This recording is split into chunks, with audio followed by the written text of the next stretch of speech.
This is BBC World News. I'm Geetha Gurumurthy. Our main headline today: Turkey threatens a strong diplomatic response as the French Senate approves a controversial bill outlawing the denial of an Armenian justice. Genocide.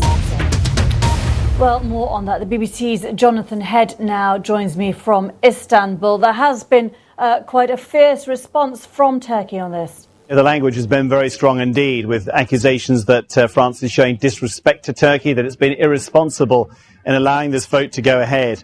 Although I have to say there's been no announcement of any measures yet, and the Turkish government is suggesting that that won't happen until President Sarkozy signs this bill into law, which he's expected to do very soon. He's got to do it before the end of this current parliament.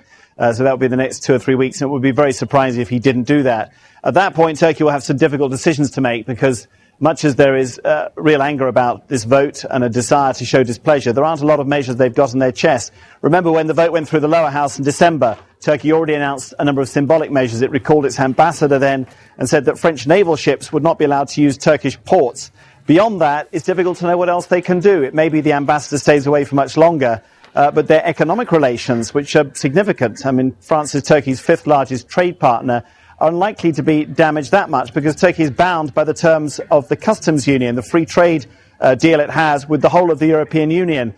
So I suspect to some degree that the decision to wait until the bill is signed into law is also to allow nationalist anger here in Turkey to cool down before the government decides what limited response it can actually make. More than 20 countries, though, formally recognise genocide against the Armenians. Why is there such anger against France? Well, I think there's anger against France for a lot of reasons in Turkey. I mean, there's a feeling here that President Sarkozy is the most hostile of all the major European Union powers to Turkey's bid for EU membership. Turkish foreign ministry officials say they're baffled at how personally this comes from the president himself. His reluctance to visit Turkey, the fact that France is in the lead in blocking chapters of its negotiations with the EU. So there were already problems there.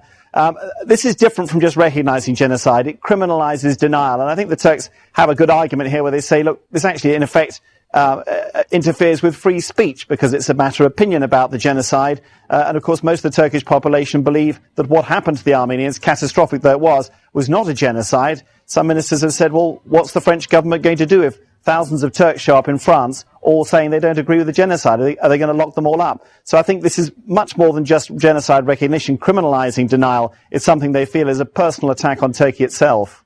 Jonathan Head in Istanbul, thanks very much.